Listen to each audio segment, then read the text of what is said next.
Anyone who can't speak is not family. I'll give it to the old hag. Get out. What are you doing? I pushed aside my son and daughter-in-law, embraced my granddaughter, who was holding her cheek in pain, and glared at them. My unrepentant son and daughter-in-law continued to berate their speech-impaired daughter.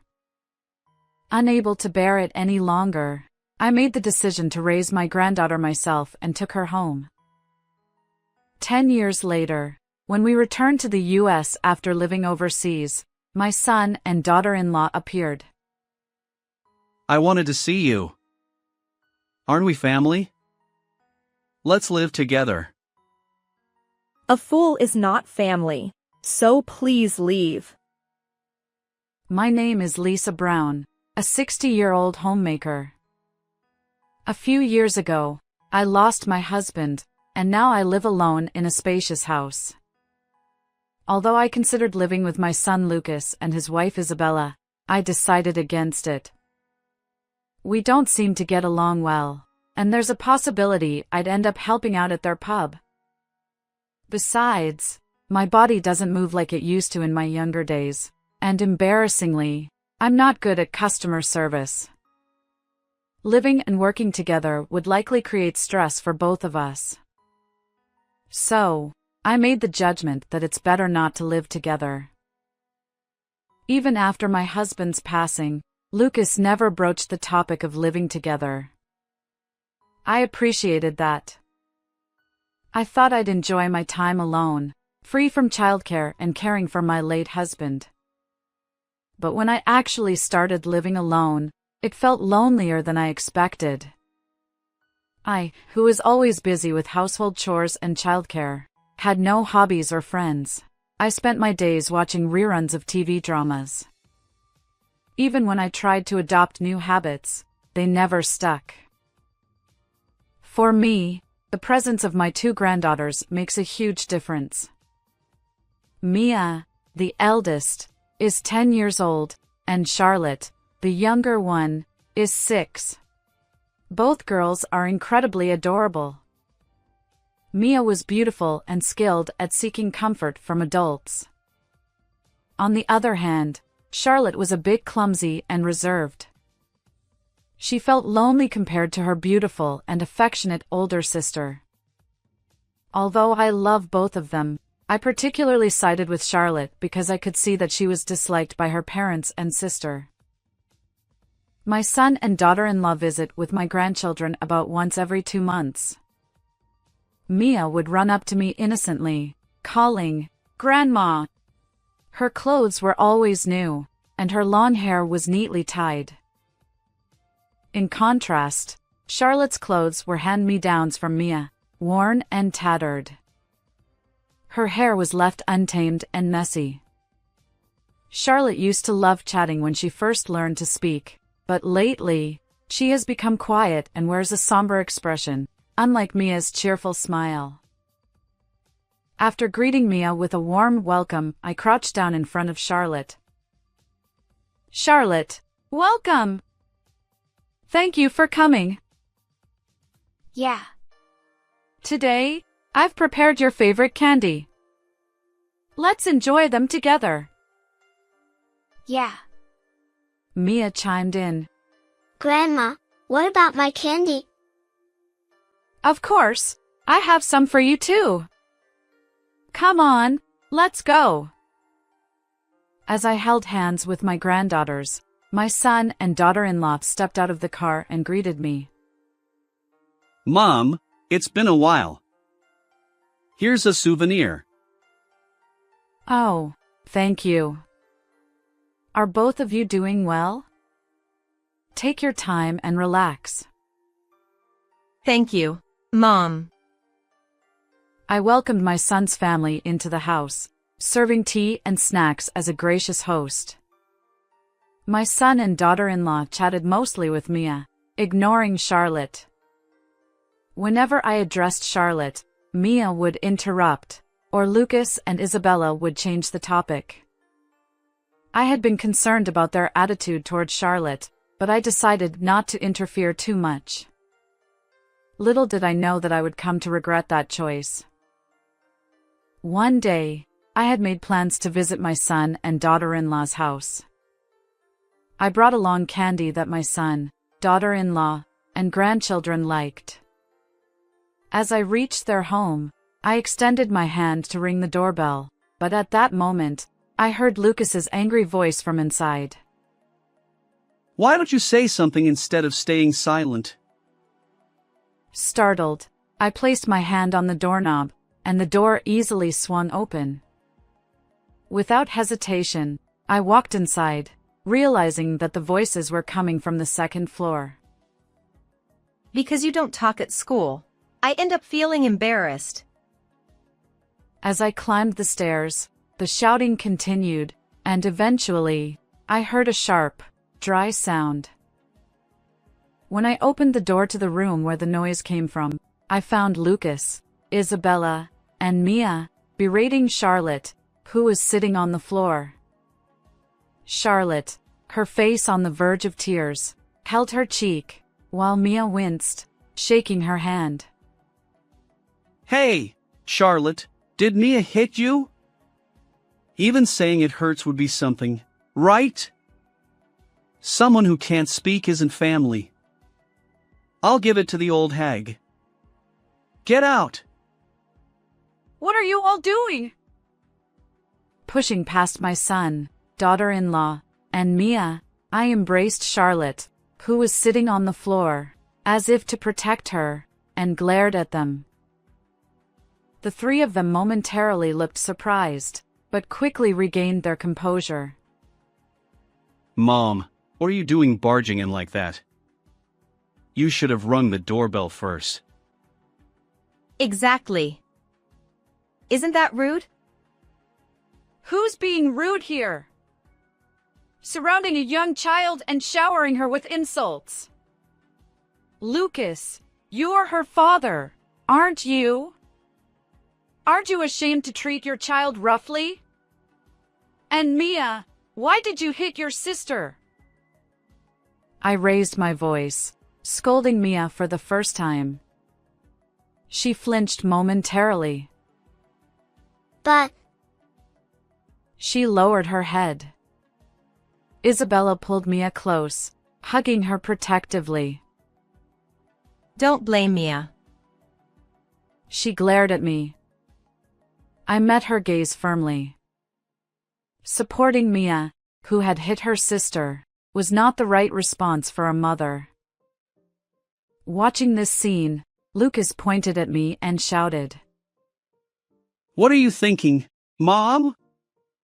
Stay away from that fool. The real fool is all of you. Apologize to Charlotte. Ha. Who's going to apologize? Neither Lucas nor Isabella nor Mia showed any signs of remorse. They mercilessly berated Charlotte. In my arms, she looked vacant, weakly gripping my clothes. Without overthinking it, I lifted Charlotte and declared, I'll raise her. She won't stay here. Leaving the astonished trio behind, I stormed out of the room. Lucas, who had been standing there dumbfounded, ran up with a smirk. Mom, you're a lifesaver. I had no idea how to handle her anymore. As I rolled my eyes at my son's words, Isabella appeared from behind. She clutched a tattered small suitcase and a school backpack. These are Charlotte's belongings. Take care of her from now on. With that, Isabella roughly handed over the bags. Charlotte and I both looked up at my son and daughter-in-law. Clearly, they were delighted that Charlotte was leaving the house. I left the house without saying anything, utterly exasperated. Both of us returned home in silence. As I stepped into the entrance, I gestured for Charlotte to come inside. She sniffled and wiped her nose. Peering into Charlotte's face, I saw her biting her lip, tears streaming down. I hugged her tightly, soothingly patting her back. Charlotte, you've been through so much. I'm sorry I couldn't help you until now. But it's going to be okay. From now on, Grandma is on your side. I'll protect you. And so, I began living with Charlotte. Perhaps due to the wounds inflicted by her parents, she doesn't speak. Even attempting a simple good morning doesn't yield any words. According to her school teacher, she can't communicate with classmates or teachers either. Worried, I took her to the hospital for an examination. The diagnosis: selective mutism. The doctor speculated that the intense stress from her parents and sister had caused severe anxiety and fear, rendering her unable to speak. Now that her environment has changed, with time, she might eventually find her voice again. On my way back from the hospital, I bought a cute notebook and pen for Charlotte. All right, Charlotte. If you ever want to convey something to me or anyone else, write it down in this notebook or draw pictures. And little by little, practice saying the written words out loud to communicate with others. I explained. Charlotte promptly opened the notebook and began writing with the pen. As I silently watched, she showed me the page. It read, "Thank you, Grandma," along with a drawing of my face. Charlotte opened her mouth, attempting to say thank you and mustering the courage to speak. But her voice didn't come out, and she sadly closed her mouth, looking down. "You're doing great, Charlotte. Let's keep practicing little by little. Well done. Full marks," I praised, gently patting her head. She looked up, revealing a faint smile. With the notebook and pen I had given her, Charlotte started communicating at school as well. Perhaps gaining confidence, she gradually started speaking, and 2 years later, she could converse normally. Charlotte would come home from school and immediately share her day's events with me. Grandma, today at school. Seeing her lively and well-adjusted, I felt a deep sense of relief. One day, I visited the school for a parent-teacher-student conference. As I entered the classroom, a kind teacher greeted me. Charlotte and I both greeted the teacher and took our seats. While discussing my granddaughter's school life and home situation, Charlotte squirmed shyly. The teacher then showed us Charlotte's academic progress. The graph had been steadily rising since she started living with me, and now it shot up significantly. I believe this is because she's so diligent in her studies. Lately, she's been reading challenging books and practicing problems every day, I said, patting Charlotte's head. Since she started speaking, she had become increasingly studious. At home, she tackled difficult books and proudly showed me her perfect test papers. I framed each one and displayed them on the wall, beaming with pride. The teacher suggested an IQ test at the hospital. An IQ test? I asked. The teacher replied, Charlotte shows a high potential for being gifted. Gifted refers to children with innate high abilities. Charlotte's intelligence seems to rival that of adults. Given her remarkable talent, it's essential to provide an educational environment that matches her abilities. So, I promptly took Charlotte to the hospital for an IQ test. As predicted by her school teacher, she turned out to be gifted. I couldn't contain my surprise at discovering such wonderful abilities in my granddaughter. When I asked her about school, she responded disinterestedly. Honestly, it's too easy and boring. I want more challenging studies. But if I tell the teacher, it becomes complicated. Her words left me pondering. Could Charlotte pursue the studies she desires here in this town? She likely aims for middle or high school level material. Could she handle that while still in elementary school? I consulted the teacher, who informed me about French schools that accommodate accelerated learning. Apparently, France might offer the challenging studies Charlotte craves. It occurred to me that my late husband's brother worked in France. Although we hadn't been in touch since his passing, I thought he might be able to help. I reached out to him, and he assured me he could support us during our time in France. Relieved, I suggested studying abroad in France to Charlotte. I'd like to go if you're with me. But I want to wait until after graduating from elementary school. All right, understood. Until you graduate, I'll make sure to learn some French too. With that settled, Charlotte smiled, reassured.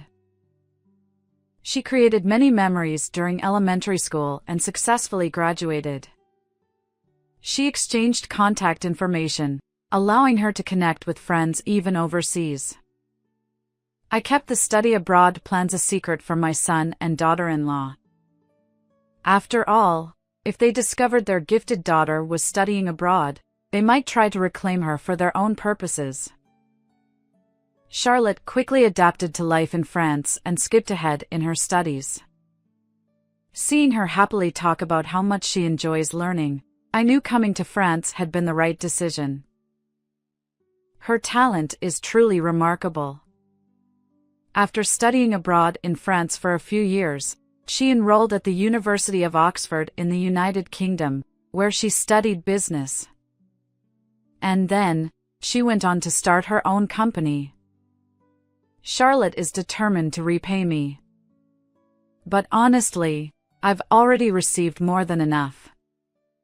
After all, she has grown into an impressive adult under my care. Her achievements have made headlines in France and spread worldwide, likely making her a well-known figure even in the United States. I wonder what my son and daughter-in-law think of her success. If only they regretted their past mistreatment of her. 10 years after Charlotte started her company, she and I returned to the United States for work. We rented a new apartment and settled into our lives. One day, the apartment intercom buzzed. Assuming it was a circular notice, I opened the door without any caution. To my surprise, it was my son and daughter-in-law. Long time no see, Mom. How have you been? Lucas and Isabella, why are you here?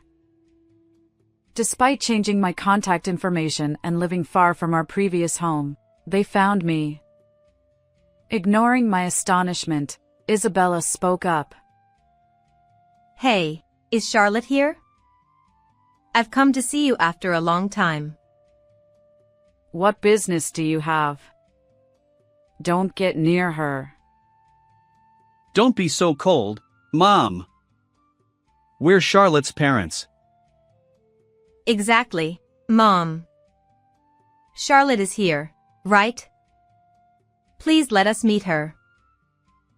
Stop barging in! Before I could stop them, they pushed past me and entered the house. As I tried to hold them back, Charlotte peeked out from the living room. What's going on, Grandma? Wait, huh? Even Charlotte seemed surprised by the sudden visitors. Feeling awkward, I averted my gaze. Meanwhile, my son and daughter-in-law finally met Charlotte, looking delighted. Oh, Charlotte, I've missed you. You've grown so much. When Isabella tried to hug her, Charlotte shrugged off her arms. If you want to talk, let's do it in the living room. I'll prepare tea. Please wait on the sofa. With that chilly remark, Charlotte headed to the kitchen to make tea. My son and daughter-in-law plopped down on the sofa without hesitation, sharing memories with Charlotte. Concerned, I asked her what was going on, and she winked, signaling that she had it under control. As we sat face to face, they got straight to the point. The pub my son and daughter-in-law managed had closed due to financial troubles. And Mia, Charlotte's sister, had lost contact after getting a job. They didn't know where she was or what she was doing. Now unemployed, my son and daughter-in-law were struggling financially, unsure when their savings would run out. My son pleaded desperately. Charlotte, won't you support us? You left home at 6, but until then, we raised you. Show some filial piety. Isabella joined in. Charlotte, you must have missed us all these years. Let's live together now. We'll make memories as a family to compensate for the time apart. Helpless and embarrassed by my son and daughter-in-law's clinginess, I couldn't bear to watch. How did my son turn out like this? Where did I go wrong in raising him? Charlotte's voice snapped me back to reality. I decline. A fool isn't family. My family consists of only Grandma. Please take your leave. She wore an unfamiliar, icy smile. My son persisted. But Charlotte, wait. Yet Charlotte remained unmoved by their pleas. She forcibly closed the door, locking it with a decisive click. Through the window, I watched my son and daughter-in-law leave, shoulders slumped in defeat. Grandma, What is it? should we move here? With those words, she smiled. When I asked about her plans, it turned out she had secretly been planning to build a house for us to live in. The design was tailored for my needs, with barrier-free features. Thank you, Charlotte, I said, and she blushed, smiling. A few months later, we moved into our new home. Thanks to Charlotte's thoughtful design, I lived comfortably. Memories adorned the walls, including the notebook and pen I bought when we first started living together. Whenever I looked at it, tears of gratitude welled up. Today, I'll cook Charlotte's favorite meal. That's what I decided as I began preparing in the kitchen. How did you find this story? Don't forget to subscribe to the channel. Until next time.